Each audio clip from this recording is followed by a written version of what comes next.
धन्यवाद माधव।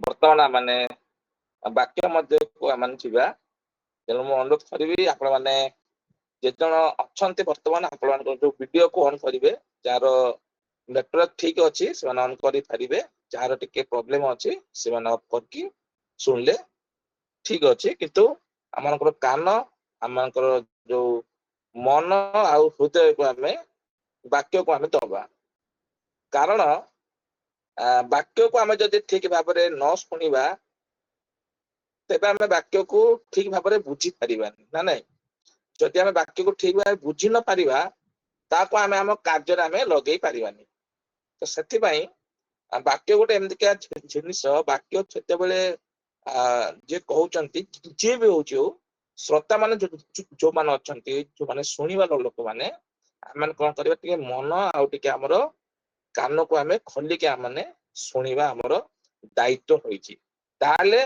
आमर जो अच्छी आत्मा सत्य आमको उपासना कला बेले आमको लगे तेरे आसतु आम बर्तमान वाक्य मध्य को छुआ वर्तमान समय रे आमे एई जगतर विषय रू आमे बहुत किछि आमे शिखुचे रिसेंटली एबे हमर जगेंद्रଙ୍କ बोंकर मृत्यु होईची से एग्जैक्टली कारण हण आमे तो जानिने ता जो पोस्टमार्टम रो रिपोर्ट आसला परे से विषय रे जना पड़िबो तो एमिते आमे देखुचु कि अनेक लोकंकर कौन होची मृत्यु होची वर्तमान समय रे मृत्यु अधिक व्यक्ति देखा जाउची किए कम बयस मरुची किए मध्यम बयस मरुची किए वृद्ध वृद्धि की मध्य मरुचंती किए रोगरे पड़ी मरुची किए एक्सीडेंट मरुची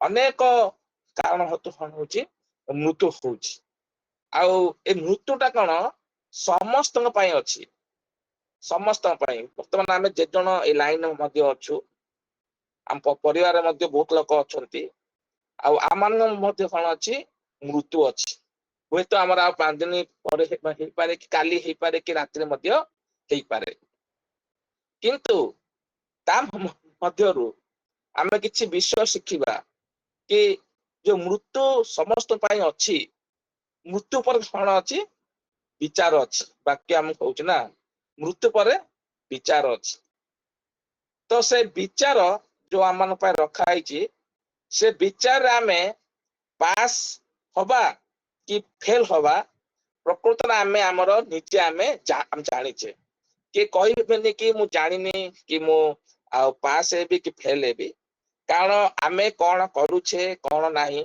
आमे व्यक्तिगत भाव आम समस्ते आम जानीचे मु प्रभु ठारे केते लागिके अछि बा जगत रे लागिके अछि एटा आमे व्यक्तिगत भाव आमे समस्त आमे जानीचे किए ताको आ मना करि पारिबो नाही ता पूर्वरु आमर जने एटी सांगकर बो मध्य जो विश्वासी डिनोमिनेशन रो ताकर बोंक मध्य हठात मृत्यु हैला आउ सेई ताकर जो आमर जो करंती जो स्मृति दिवस रे आमे जाइथिलु सेठी जने मु विश्वासी कि एम कथाबार्ता हो से मत कहले तमे स्वर्ग छिबो तो पक्का मु कहली हाँ मु पक्का अछि तापर से हसिला हसी कौन कहला कि सेटा आम हाथ नुहे से प्रभु हाथ कथा माने से का हेबे का नहीं से प्रभु हाथ कथा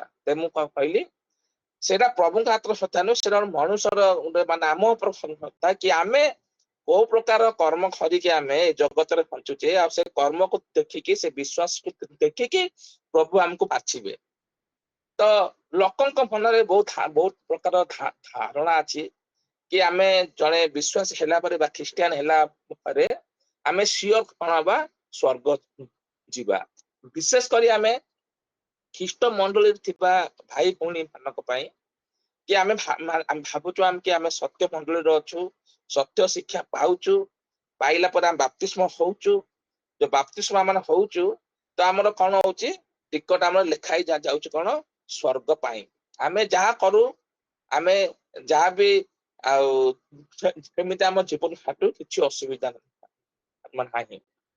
ତ ଆଜି ଆମେ ସେଇ ବିଷୟରେ ଦେଖିବା କି ପ୍ରକୃତରେ ଏଇ ଯୋଉ ସ୍ୱର୍ଗ ଅଛି ମୃତ୍ୟୁ ଘରେ, ସେ ସ୍ୱର୍ଗକୁ ବର୍ତ୍ତମାନ ଆମେ ଯଦି ଯାଉ, ଯଦି ଆମର ମୃତ୍ୟୁ ହୁଏ ଆଜି ବା ଆଜି ପ୍ରଭୁ ଯୀଶୁ ଆସନ୍ତି, ତ ଆମେ କଣ ସେ ସ୍ୱର୍ଗ ଯିବା ପାଇଁ ଯୋଗ୍ୟ ହେଇଛୁ କି?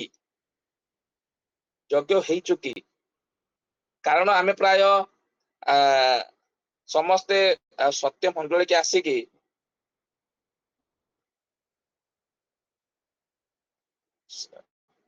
ସରି ଟିକେ ଫୋନ ଆସିଥିଲା, ତ ସତ୍ୟ ମଣ୍ଡଳୀକି ଆସିକି ଆମେ ଯଦି ଆମର ଆତ୍ମା ବିଷୟରେ ଯଦି ସିଓର ଆମେ ନାହୁଁ ବର୍ତ୍ତମାନ ପର୍ଯ୍ୟନ୍ତ, ତାହେଲେ ଆମେ ସତ୍ୟ ମଣ୍ଡଳୀରେ ରହିକି ମଧ୍ୟ କିଛି ଲାଭ ହବନି। ତ ଆଜି ଆମକୁ ମାନେ ବର୍ତ୍ତମାନ ଆଜି ଆମେ ସିଓର ଅଛେ କି ଯଦି ପ୍ରଭୁ ଯୀଶୁ ଆସନ୍ତି ବା ଆମର ଆଜି ମୃତ୍ୟୁ ହୁଏ?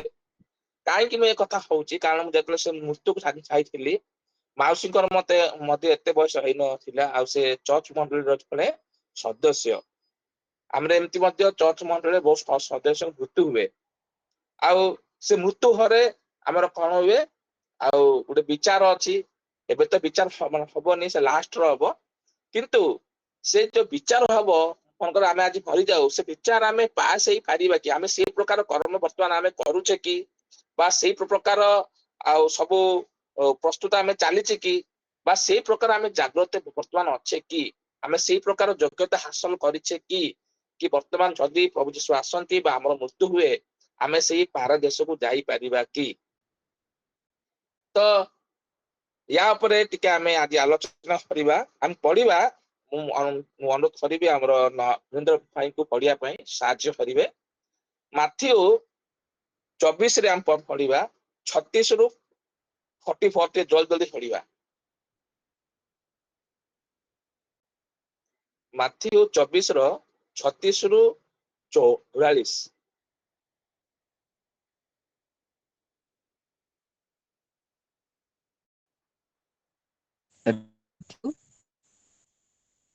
ମାଥ୍ୟୁ 24ର ମାଥ୍ୟୁ 24ର 36 ରୁ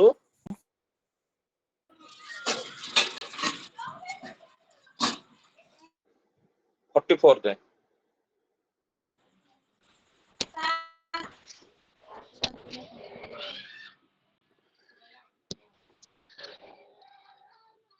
କିନ୍ତୁ ସେହି ଦିନ ଓ ଦଣ୍ଡ ବିଷୟ କେହି ଜାଣନ୍ତି ନାହିଁ, ସ୍ୱର୍ଗର ଦୂତମାନେ କିମ୍ବା ପୁତ୍ର ସୁଦ୍ଧା ଜାଣନ୍ତି ନାହିଁ, କେବଳ ମାତ୍ର ପିତା ଜାଣନ୍ତି। ଆଉ ନୋହଙ୍କ ସମୟରେ ଯେ ପ୍ରକାର ଘଟିଥିଲା, ମନୁଷ୍ୟ ପୁତ୍ରଙ୍କର ଆଗମନ ସମୟରେ ସେ ପ୍ରକାର ଘଟିବ। କାରଣ ଜଳପ୍ଲାବନର ପୂର୍ବବର୍ତ୍ତୀ ସମୟରେ ଜାହାଜରେ ନୋହଙ୍କର ପ୍ରବେଶ କରିବା ଦିନ ପର୍ଯ୍ୟନ୍ତ ଲୋକେ ଯେପରି ଭୋଜନପାନ ଓ ବିବାହ କରିବା ଓ ବିବାହ ଦେବାରେ ବ୍ୟସ୍ତ ଥିଲେ, ପୁଣି ଜଳପ୍ଲାବନ ଆସି ସମସ୍ତଙ୍କୁ ଭସାଇ ନ ନେବା ପର୍ଯ୍ୟନ୍ତ ଯେପରି ଜାଣି ନଥିଲେ, ମନୁଷ୍ୟ ପୁତ୍ରଙ୍କର ଆଗମନ ମଧ୍ୟ ସେହି ପ୍ରକାର ହେବ। ସେତେବେଳେ 2 ଜଣ କ୍ଷେତରେ ଥିବେ, ଜଣକୁ ଗ୍ରହଣ କରାଯିବ ଓ ଅନ୍ୟ ଜଣକୁ ପରିତ୍ୟାଗ କରାଯିବ। 2 ଜଣ ସ୍ତ୍ରୀ ଚକି ପେଷୁଥିବେ, ଜଣକୁ ଗ୍ରହଣ କରାଯିବ ଓ ଅନ୍ୟ ଜଣକୁ ପରିତ୍ୟାଗ କରାଯିବ। ଅତଏବ ଜାଗ୍ରତ ଥାଅ, କାରଣ ତୁମ୍ଭମାନଙ୍କ ପ୍ରଭୁ କେଉଁ ଦିନ ଆସିବେ ତାହା ତୁମେମାନେ ଜାଣ ନାହିଁ। କିନ୍ତୁ ଏହା ଜାଣିଥାଅ, କେଉଁ ପ୍ରହରରେ ଚୋର ଆସିବ, ଏହା ଗୃହକର୍ତ୍ତା ଯଦି ଜାଣନ୍ତେ, ତାହେଲେ ସେ ଜାଗ୍ରତ ଥାଇ ଆପଣା ଗୃହରେ ପ୍ରବେଶ କରିବାକୁ ଦିଅନ୍ତେ ନାହିଁ। ଏଣୁ ତୁମେମାନେ ମଧ୍ୟ ପ୍ରସ୍ତୁତ ହୋଇଥାଅ, କାରଣ ଯେଉଁ ସମୟରେ ତୁମେମାନେ ମନେ କରୁନଥିବ, ସେହି ସମୟରେ ମନୁଷ୍ୟ ପୁତ୍ର ଆସିବେ। ଧନ୍ୟବାଦ ରବୀନ୍ଦ୍ର ଭାଇ। ଏଠି ଆମେ ଦେଖୁଛୁ କି ପ୍ରଭୁଙ୍କର ଆଗମନ ବିଷୟରେ ଲେଖା ହେଇଛି। ସେ କିପରି ଆଗମନ କରିବେ କେହି ମଧ୍ୟ ଜାଣିନାହାନ୍ତି। ପିତାଙ୍କୁ ଛାଡିଥିଲେ କେହି ମଧ୍ୟ ଆଉ ମାନେ ମନୁଷ୍ୟ ଯୋଉମାନେ ଏଇ ପୃଥିବୀରେ ଅଛନ୍ତି, କେହି ମଧ୍ୟ ଜାଣି ନାହାନ୍ତି। ଆଉ ପରମେଶ୍ୱର ଏହା କହିବାର ଉଦ୍ଦେଶ୍ୟ ହେଲା କି आमने प्रत्येक मुहूर्त प्रत्येक समय प्रत्येक परिस्थिति आमने निज कौन करवा प्रस्तुत करके आमे रखिबा बा आमे जागृत होइके आमने रहिबा हमर उचित। वर्तमान आमे देखुचु आम माने कौन करूचे बेसी आमे जागृत को हिसाब रे आमे होचे। फोन आसला काटी दिए।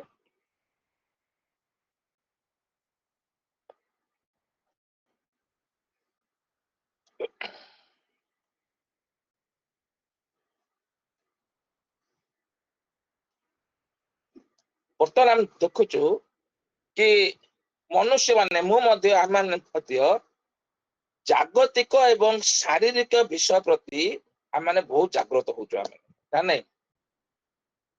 बहुत जागृत आम को प्रति होचु जागतिक प्रति आउ ए शरीर प्रति कि आमे जगत रे केमती भलरे चलिबा हमर पिला पिली केमती भलरे हम चलिबे मो शरीर मु केमती भलरे रखिबी आमे एई प्रति कोन होचे बहुत आमे जागृत होचे ना। शरीर को केमती हम रोग न हबो कोन खाइबी कोन नाही केतेबेले सोइबी केतेबेले एटा समस्त करंती आ एटा स्वाभाविक किछ असुविधा नाही। सेही परी आ जागतिक मध्य माने बहुत सचेतन होचु गाड़ी चलाइला बेले सचेतन होचु परिवार विषय रे सचेतन होचु काम विषय रे सचेतन होचु जागृत होचु कि आज केमती पैसा कमेबी केमती परिवार को भले रखिबी कोन कले परिवार ऊपर आशंका आसीबनी मो ऊपर आशंका आसीबनी ए विषय रे हम कोन होचु बहुत जागृत होचु। किंतु जेतेबेले आत्मिक ऊपर आସୁची आमने एते जागृत आम होउनु एटा के अस्वीकार करि पारंती। किंतु ये सत्य विषय जो विषय आमर स्थायी विषय जो जो स्थायी विषय हमको स्वर्ग हब जो विषय हमको उद्धार करिवो से विषय प्रति हम कोन मान कोन होनु एते एते जागृत होउनु।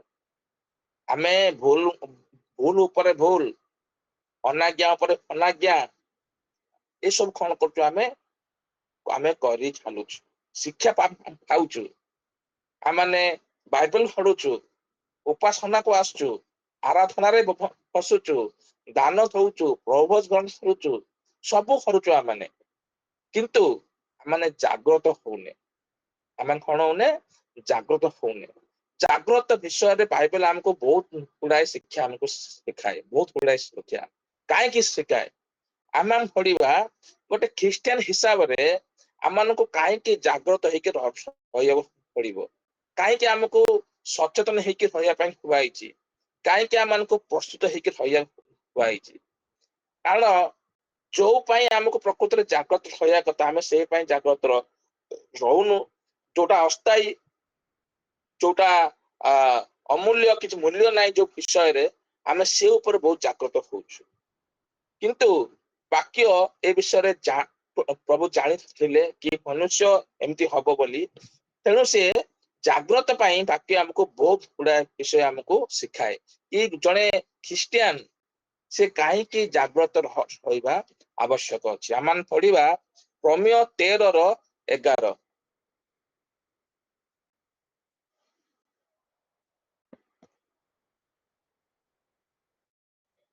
रोमियो 13 रो यदि के पाइले पढंतु ताले पढि रोमियो 13 रो 11 पुणी एबे तुम मानकर निद्राରୁ ଜାଗ୍ରତ ହେବାର ସମୟ ଯେ ଉପସ୍ଥିତ ଏହା ଜାଣି ଏହି ସବୁ କର କାରଣ ଆମ୍ଭମାନଙ୍କ ବିଶ୍ୱାସ କରିବାର ଦିନଠାରୁ ବର୍ତ୍ତମାନ ପରିତ୍ରାଣ ଆମ୍ଭମାନଙ୍କର ଅଧିକ ସନ୍ନିକଟ। तो इटा हम कोन देखुछु कि वर्तमान आमनको निद्राରୁ जागृत होबार समय आसी अछि कारण परमेश्वर सर्वज्ञ से जानती कि मनुष्य कौन करे एई प्रकार सब कार्य गुडा करे जाकि निद्रा बोलता हुआ जाए माने आमे जो सोचु से निद्रा नुहे आत्मिक निद्रा आत्मिक निद्रा अर्थ जो प्रभुंकर अनिच्छा कार्य गुडा करिबा जागतिक हाजर निजको व्यस्त रखिबा प्रभु कहिथिबा जो विश्व गुडा प्रति माने मनोयोग न करिबा ଆଂଶିକ ବିଷୟ ପ୍ରତି ମନୋଯୋଗ କରିବା, ଉର୍ଦ୍ଧ୍ୱସ୍ଥ ବିଷୟ ପ୍ରତି ମନୋଯୋଗ ନ କରିବା, ଏହାକୁ କୁହାଯାଏ କି ନିଦ୍ରା। ସେଇଠି କଣ କୁହାଯାଇଛି? ନିଦ୍ରାରୁ ଜାଗ୍ରତ ହୁଅ, କାରଣ ମୃତ୍ୟୁ ଆସିପାରେ, ଆଜି ଆସିପାରେ। ଆମେ ଆଜି ମରିଗଲେ ଆମେ ଯାଇପାରିବା ତ ସ୍ୱର୍ଗ, ଯୋଉଥିପାଇଁ ଆମେ ସମାଜରୁ ବିତାଡ଼ିତ ହଉଛେ, ଆମେ କଷ୍ଟ ପାଉଛେ, ଆମେ ଜଗତର ସମସ୍ତ ରଙ୍ଗ ଶୋଷକୁ ଆମେ ପରିତ୍ୟାଗ କରୁଛେ, ଆମେ ଏତେ କଷ୍ଟ ସହୁଛେ, କିନ୍ତୁ ଯଦି ଆଜି ଆମ ମୃତ୍ୟୁ ହୁଏ ତ ଆଜି ଆମେ ସେଇ ଯୋଉ ପାରଦେଶକୁ ଯାଇପାରିବା ତ? ଏହା ମାନେ ବହୁତ କଷ୍ଟକର ବିଷୟ। ତେଣୁ ପରମେଶ୍ୱର ଆମକୁ କଣ କହନ୍ତି? ନିଦ୍ରାରୁ ଜାଗି ମାନେ ନିଦ୍ରାରୁ ଉଠିକି ବର୍ତ୍ତମାନ ଜାଗୃତ ହବାର ସମୟ ଆସିଛି। କାହିଁକି ଆସିଛି? କାରଣ ବର୍ତ୍ତମାନ ପରିତ୍ରାଣ ଆମ ମାନଙ୍କର ଅଧିକ ସନ୍ନିକଟ, ମାନେ ଈଶ୍ୱରଙ୍କର ଆଗମନ ଏ ପାଖରେ ଅଛି। ତା ମଧ୍ୟରେ ଆମ ମାନଙ୍କୁ କଣ ହବାକୁ ପଡିବ? ଜାଗ୍ରତ ହବାକୁ ପଡିବ। ଏଥିପାଇଁ ଆମେ ଜାଗ୍ରତ ମାନେ ହବା, କାରଣ ଈଶ୍ୱରଙ୍କ ଆଗମନ କଣ ସନ୍ନିକଟ, ଏଇ ପାଖରେ ଅଛି। ହୁଏତ କାଲି ବି ଆସିପାରନ୍ତି, ହୁଏତ ଆଜି ବି ଆସିପାରନ୍ତି, ମାନେ ହୁଏତ ଆଜି ଆମେ ମରି ବି ପାରୁ।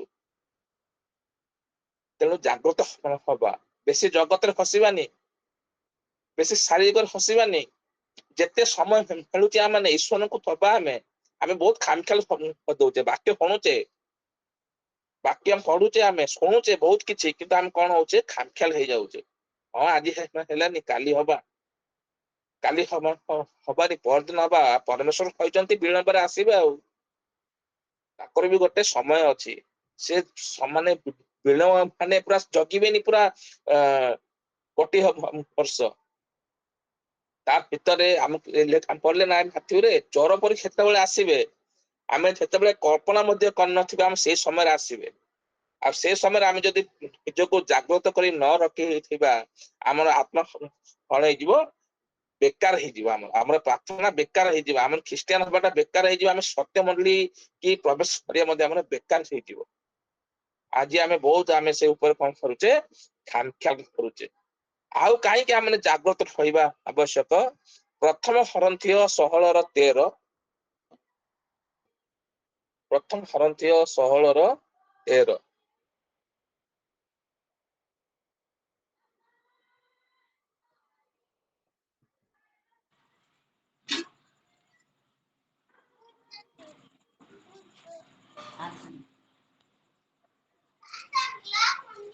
ତୁମେମାନେ ଜାଗ୍ରତ ରହି ବିଶ୍ୱାସରେ ସ୍ଥିର ହୋଇଥାଅ, ସାହସିକ ହୋଇ ବଳବାନ ହୁଅ। ଧନ୍ୟବାଦ। ଯୋଉ ପର୍ଯ୍ୟନ୍ତ ଆମେ ଜାଗ୍ରତ ହେଇନେ, ଜାଗ୍ରତ ମାନେ କଣ? ଏମିତି କି ମୋ ଦେହକୁ ସୁସ୍ଥ ରଖିବା ପାଇଁ ମୋ ଦେହକୁ ମୁଁ ଜାଗ୍ରତ ରଖୁଛି। କଣ ଖାଇବି, କଣ ପିନ୍ଧିବି, କେତେବେଳେ ବାହାରକୁ ଯିବି, କେତେବେଳେ ପାଣି ପିଇବି, କଣ ଖାଇବିନି, ଏସବୁ ଯେତେବେଳେ ଆମ ଶରୀର ପାଇଁ ଜାଗ୍ରତ ରଖୁଛେ, ସେହିପରି ଆତ୍ମାକୁ ମଧ୍ୟ ଆମର ଜାଗ୍ରତ କରି ରଖିବାକୁ ପଡିବ। ମୁଁ ପ୍ରାର୍ଥନା କରୁଛି ନା ନାଇଁ, ବାଇବେଲ ପଢୁଛି ନା ନାଇଁ, ଆଜ୍ଞା ଅନୁସାରେ ଜୀବନ କାଟୁଛି ନା ନାଇଁ, ଏଇଟା କଲେ ଭୁଲ, ଏଇଟା କଲେ ଠିକ, ଏଇଟା କଲେ ପାପ ହେଇଯିବ। ଏହାକୁ ଯିଏ ବୁଝିକି ଯିଏ ପାଳୁଛି ବା କରିବାକୁ ଚାହୁଁଛି, ତାକୁ ଜାଗ୍ରତ ମାନେ କୁହାଯାଏ। କି ଆମେ ଆମର ଆତ୍ମାକୁ କଣ କରୁଛେ? ଆମେ ଜାଗ୍ରତ କରି ରଖିଛେ, କି ଆମ ଦ୍ୱାରା କିଛି ଭୁଲ କି ନ ହେଇଯିବ। ଆମେ ପ୍ରଭୁଙ୍କ ଠାରୁ ଦୂରକୁ ଚାହୁଁନୁ ତ? କି ଆମେ ପ୍ରଭୁଙ୍କଠୁ ଆଉ କାହାକୁ ଆମେ ଅଧିକ ପ୍ରେମ ମାନେ କରୁନୁ ତ? ଆମେ ପ୍ରଭୁଙ୍କୁ ମୁଁ ଆଜ୍ଞା ଅନୁସାରେ ମୁଁ ଜୀବନ କାଟୁଛି ନା ନାହିଁ, ଏହାକୁ ଯେ ଚିନ୍ତା କରୁଛି, ତା ଅର୍ଥ କଣ? ସିଏ ହଉଛି ଆତ୍ମା କଣ କରୁଛି? ସେ ଜାଗ୍ରତ କରୁଛି।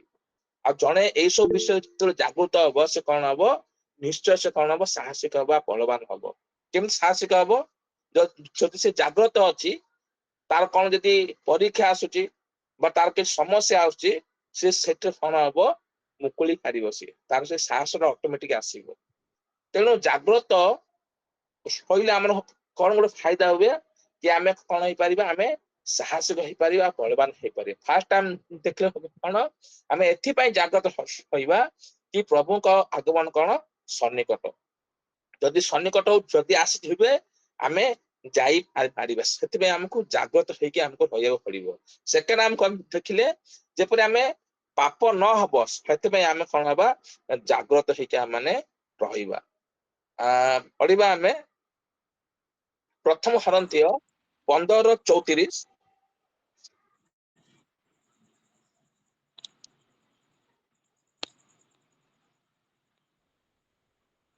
ଯଥାର୍ଥ ରୂପେ ଜାଗ୍ରତ ହୁଅ, ପାପ ନ କର, କାରଣ କାହାରି କାହାରି ଈଶ୍ୱରଙ୍କ ବିଷୟରେ ଜ୍ଞାନ ନାହିଁ।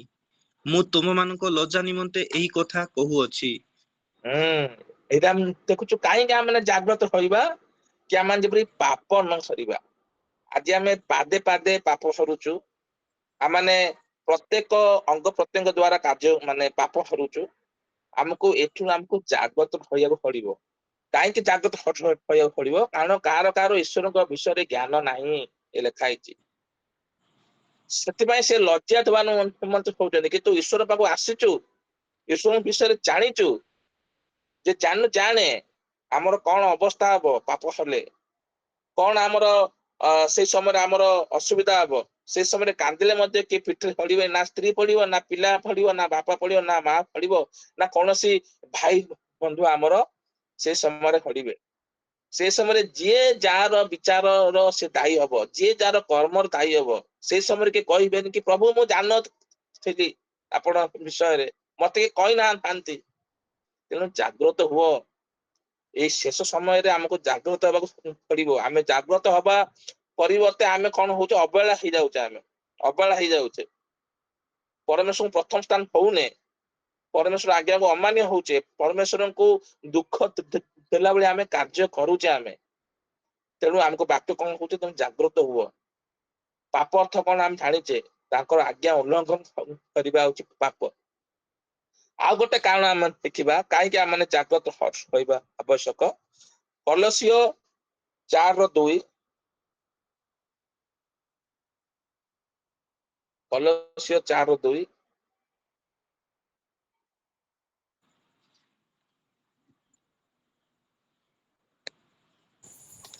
ପ୍ରାର୍ଥନାରେ ଏକାଗ୍ର ଭାବେ ନିବିଷ୍ଟ ପ୍ରାର୍ଥନାରେ ଥାଅ।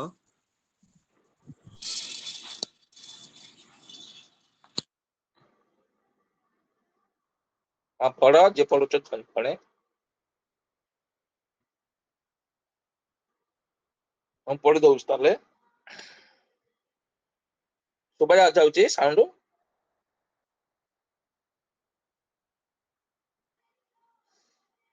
ଠିକ ଅଛି। ଲେଖା ହେଇଛି ଏଇଠି କି ପ୍ରାର୍ଥନାରେ ଏକାଗ୍ର ଭାବେ ନିବିଷ୍ଟ ଥାଅ, ପୁଣି ଧନ୍ୟବାଦ ସହ ସେଥିରେ ଜାଗ୍ରତ ଥାଅ। ଆମମାନେ ଜାଗ୍ରତ ଏଥିପାଇଁ ମଧ୍ୟ କହିବା କି ଆମେ ଯେମିତି ପ୍ରାର୍ଥନାରେ ଆମେ ନିର୍ଦ୍ଦିଷ୍ଟ କହିବା। ପ୍ରାର୍ଥନା ତମେ ଦିନକୁ 10 ଥର କରିବା ବି ଆବଶ୍ୟକ ନାହିଁ। 2 ଥର ହଉ 3 ଥର ହଉ, କିନ୍ତୁ ଆତ୍ମାର ସହିତ ଆମେ କଣ କରିବା, ପ୍ରାର୍ଥନା କରିବା। ଆମର ମନ ଦେଇକି ପ୍ରାର୍ଥନା କରିବା। ଏକେଲା ଗୋଟେ କଠୋରରେ ପ୍ରାର୍ଥନା କରିବା। ଲୋକ ଦେଖିବା ପାଇଁ ନାହିଁ କି ଆମର ପରମ୍ପରା ହିସାବରେ ଏମିତି ପ୍ରାର୍ଥନା କରି ତମେ ଦିନକୁ 15 ଥର 100 ଥର ପ୍ରାର୍ଥନା କଲେ ମଧ୍ୟ କିଛି ଲାଭ ନାହିଁ। ଦିନକୁ ତମେ ଥରେ ପ୍ରାର୍ଥନା କର କି 2 ଥର ପ୍ରାର୍ଥନା କର, କିନ୍ତୁ ସେ ପ୍ରାର୍ଥନା କଣ ହେବା ଦରକାର, ପରମେଶ୍ୱର ସହ କନେକ୍ସନ ହେବା ଦରକାର। ସେ ନିଜେ ଜାଣି ପାରିବ, ସେମିତିକା ପ୍ରାର୍ଥନା ହେବା ଆମର ଦରକାର। ଆଉ ସେଇ ପ୍ରାର୍ଥନା କରିବା ପାଇଁ ଆମକୁ କଣ କରିବାକୁ ପଡିବ, ଜାଗ୍ରତ ରହିକି ଆମକୁ ପ୍ରାର୍ଥନା କରିବାକୁ ପଡିବ। କାହିଁକି ଜାଗ୍ରତ ରହି ପ୍ରାର୍ଥନା କରିବା? ଇଆଡେ ପାପ କରୁଥିବା, ଇଆଡେ ପ୍ରାର୍ଥନା କରୁଥିବା, ଇଆଡେ ପାପ କରୁଥିବା, ଇଆଡେ ପ୍ରାର୍ଥନା କରୁଥିବା, ତାହେଲେ ତ ଲାଭ କଣ? ବାକ୍ୟ ଆମ ହୁଏ, ପାପୀ ମାନଙ୍କର ପ୍ରାର୍ଥନା ପରମେଶ୍ୱର ଶୁଣନ୍ତି ନାହିଁ। ତେଣୁ ଜାଗ୍ରତ ହୋଇକି ପ୍ରାର୍ଥନା କରିବା ଅର୍ଥ ଆମେ ଭୁଲ ନ କରିକି, ପାପ ନ କରିକିରି, ଈଶ୍ୱରଙ୍କର ଆଜ୍ଞା ମାନିକି ଆମେ ଯଦି ପ୍ରାର୍ଥନା କରିବା, ଆମର ପ୍ରାର୍ଥନା ପରମେଶ୍ୱର ନିଶ୍ଚୟ ଶୁଣିବେ। ସେଥିପାଇଁ ଆମମାନଙ୍କୁ ଜାଗ୍ରତ ରହିବାକୁ ପଡିବ। ପ୍ରଥମ ଥେସଲୋନିକୀୟ 5:3-5। ପ୍ରଥମ ଥେସଲୋନିକୀୟ 5:3-5।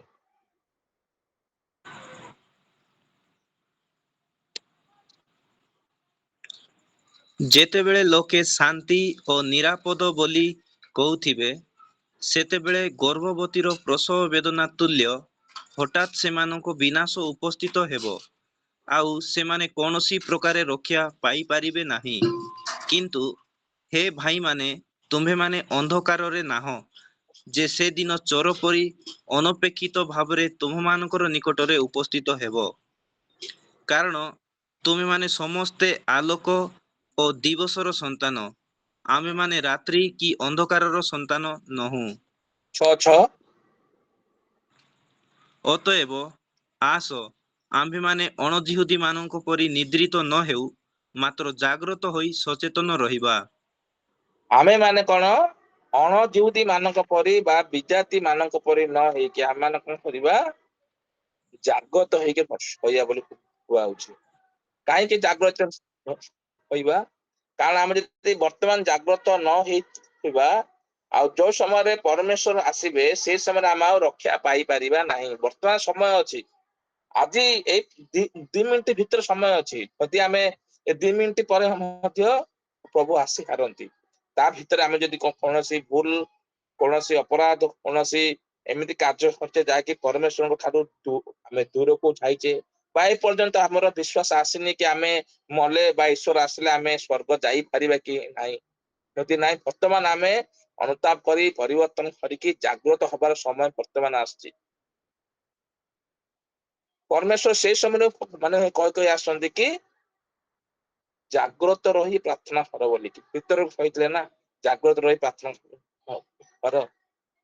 ତ ଆମମାନଙ୍କୁ ଜାଗ୍ରତ ରହିବାକୁ ଏଥିପାଇଁ ପଡିବ କି ଯେତେବେଳେ ପ୍ରଭୁ ଯୀଶୁ ଆସିବେ ଆମେ ନର୍କଗାମୀ ଯେପରି ନ ହବା। ଆମେ ଯୋଉ ଉଦ୍ଦେଶ୍ୟରେ ଯୋଉ ଆଶାରେ ଆମେ ଆସିଛେ ତାହାକୁ ଯେପରି ଆମେ ପାଇପାରିବା, ସେଥିପାଇଁ ଆମେ କଣ ହବା, ଅଣଜିହୁଦୀ ମାନଙ୍କ ପରି ହବାନି। ତାଙ୍କର ଯୋଉ ଆଶା ନାହିଁ, କିଛି ଭରସା ନାହିଁ, ତାଙ୍କର କିଛି ନାହିଁ ବିଜାତି ମାନଙ୍କର। ଖାଲି ଏଇ ଜଗତରେ ଖାଇବେ, ପିଇବେ, ବଞ୍ଚିବେ, ପଶୁ ତୁଲ୍ୟ। କିନ୍ତୁ ଆମମାନେ ସେଇପରି ହବାନି। ଆମମାନେ କଣ ହବା, ଆମେ ଯୋଉ ବିଷୟ ଜାଣିଛେ କି ମଲା ପରେ ଆମର ଆଉ ଗୋଟେ ଜୀବନ ଅଛି, ତାହାକୁ ଦେଖିକି ଆମେ କଣ ହବା, ଜାଗ୍ରତ ହେଇକି ଆମମାନେ ଚଳିବା। ଆଉ ଗୋଟେ ବିଷୟ ଦେଖିବା, ପ୍ରଥମ ପିତର 4:7। ପ୍ରଥମ ପିତର 4:7।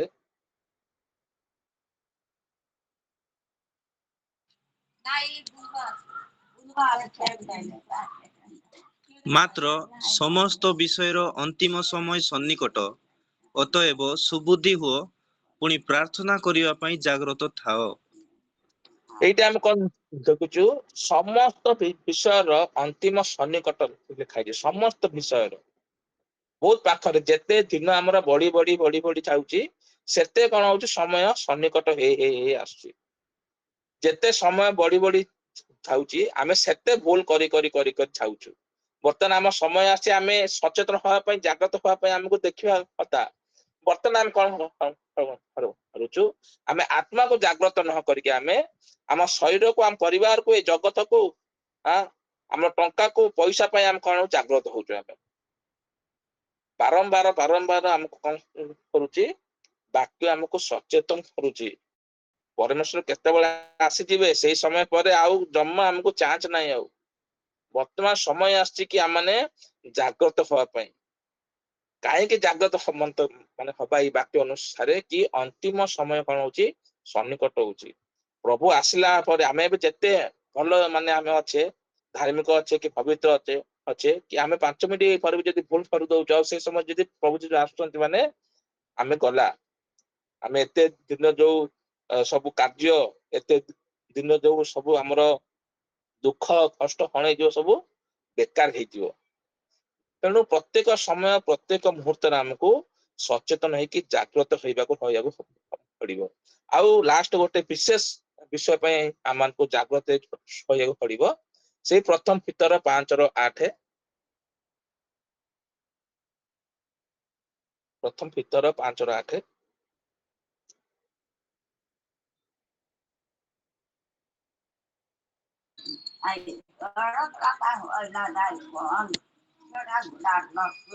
ସଚେତନ ହୋଇ ଜାଗ୍ରତ ରୁହ, ତୁମ୍ଭମାନଙ୍କ ବିପକ୍ଷ ଶୟତାନ ସିଂହ ପ୍ରାୟ ଗର୍ଜନ କରି କାହାକୁ ଗ୍ରାସିବ, ଏହା ଖୋଜି ବୁଲୁଅଛି। ଧନ୍ୟବାଦ। ଏଇଟା ଆମେ କଣ ଦେଖୁଛୁ, ଏଥିପାଇଁ ଆମେ ଜାଗ୍ରତ ରହିବା। କାରଣ ଆମର ଯୋଉ ବିପକ୍ଷ ଅଛି ଶୈତାନ, ସେ ଆମକୁ କଣ କରୁଛି, କେତେବେଳେ ପାପରେ ପକେଇବ, କେତେବେଳେ ପରୀକ୍ଷାରେ ପକେଇବ, କେତେବେଳେ ସମସ୍ୟାରେ ପକେଇବ ଏଇ ସବୁ କଣ ସେ ଖୋଜିକି ବୁଲୁଛି। କାହାକୁ ଲୋଭରେ ପକେଇବ, କାହାକୁ ଆର୍ଥିକ ସଙ୍କଟରେ ପକେଇବ, କାହାକୁ ରୋଗରେ ପକେଇବ, ଏଇସବୁ ବିଷୟରେ ସିଏ ଖୋଜିକି ବୁଲୁଛି। ତେଣୁ ଏକ ଖ୍ରୀଷ୍ଟିଆନ ହିସାବରେ ଆମମାନଙ୍କୁ ଜାଗ୍ରତ ରହିବାକୁ ପଡିବ କି ଯେପରି ଆମମାନେ ସେ ବିଷୟରେ ନ ପଡୁ। ଆମେ ଫସି ଯାଉଛେ, ଆମେ ପଡି ଯାଉଛେ, ଆମେ ଅସ୍ୱୀକାର ନ କରି ମଧ୍ୟ ଆମେ ଏଇ ସବୁ କାର୍ଯ୍ୟ ଆମେ କରି ଦଉଛେ। ତେଣୁ ଆମମାନଙ୍କୁ ଜାଗ୍ରତ ହବାକୁ ପଡିବ। ଜାଗ୍ରତ ମାନେ କଣ? ଆମର ଆତ୍ମା ପାଇଁ ଆଉ ଆମର ଉଦ୍ଧସ୍ତ ବିଷୟ ପାଇଁ ଚିନ୍ତା କରିବା ହଉଛି ଜାଗ୍ରତ। ଆଜି ଆମେ କେତେ ଜଣ ସେ ବିଷୟ ଚିନ୍ତା କରୁଛେ ମୁଁ ଜାଣିନି, ସେଟା ବ୍ୟକ୍ତିଗତ ବିଷୟ। ତେଣୁ ମୁଁ ଆପଣ ମାନଙ୍କୁ ପଚାରିଲି କି ଯଦି ଆଜି ପ୍ରଭୁ ଆସିବେ ବା ଆଜି ଆମର ମରଣ ହୁଏ, କଣ ଆଜି ଆମେ ପାରଦେଶ ଯାଇପାରିବା କି? ତ ଲାଷ୍ଟ କନକ୍ଲୁଜନ କରିବା, ଲାଷ୍ଟ ଗୋଟେ ପଦ ପଢିବା, ପ୍ରକାଶିତ ବାକ୍ୟ 3:3।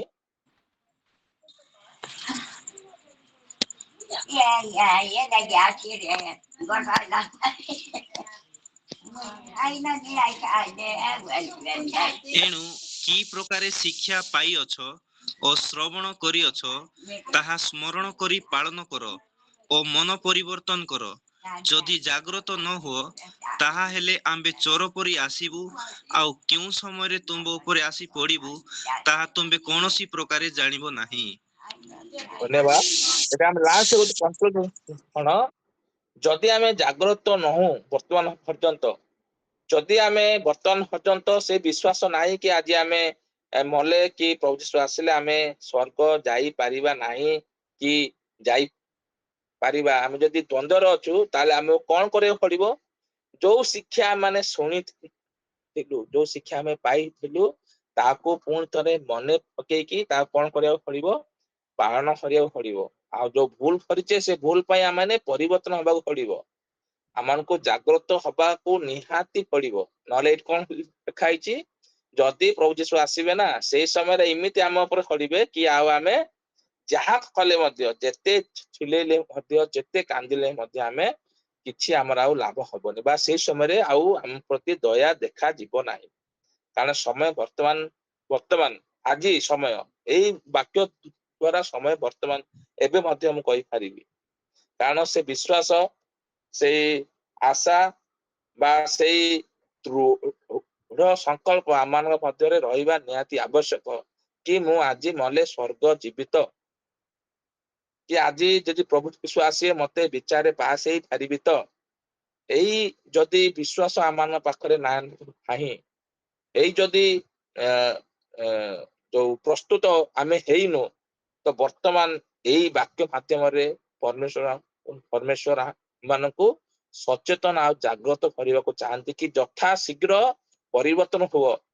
ଯୋଉ ମଣ୍ଡଳୀ ଦ୍ଵାରା ଆମମାନେ ସତ୍ୟ ଶିକ୍ଷା ଜାଣିଲେ, ସତ୍ୟ ଶିକ୍ଷା ପାଇଲେ, ତଥାପି ଆମେ ଯଦି ଭୁଲ କରୁଛୁ, ଅସଚେତନତା ହଉଛୁ, ଅବହେଳା କରୁଛୁ, ପରମେଶ୍ୱରଙ୍କୁ ପ୍ରଥମ ସ୍ଥାନ ହଉନୁ, ପରମେଶ୍ୱରଙ୍କୁ ପ୍ରେମ କରୁନୁ, ଜଗତକୁ, ସଂସାରକୁ, ପଇସାକୁ ଯଦି ପ୍ରେମ କରୁଛୁ, ବର୍ତ୍ତମାନ ସମୟ ଆସିଛି ପରିବର୍ତ୍ତନ ହେଇକି ଜାଗ୍ରତ ଆଉ ସଚେତନ ହବା ପାଇଁ।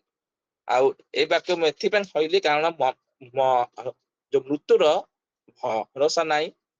ବାକ୍ୟ ଆମକୁ ଶିଖଉଛି କି ଫୁଲ ପରି, ବାଷ୍ପ ପରି, ଘାସ ପରି ଆଜି ଅଛି, ଏଇ ମୁହୂର୍ତ୍ତରେ ଅଛି, ଆଉ ଗୋଟେ ମିନିଟ ପରେ କଣ ହବ ଆମେ ଜାଣିନେ। ତ ଯଦି ଆମେ ଆମର ଆତ୍ମାକୁ ଆମେ ଜାଗ୍ରତ କରିନଥିବା, ଆମେ ପ୍ରସ୍ତୁତ କରିନଥିବା, ଆମର ସବୁ ଆଉ ଯୋଉ ଯୋଉ ଅଛି, ଗୋଟେ କଥାରେ ଅଛି କି 12 ମାସର ତପସ୍ୟା ଶୁଖୁଆ ଖୋଳାରେ ଗଲା, ଗୋଟେ କାହାବତ ଅଛି ଓଡିଆରେ।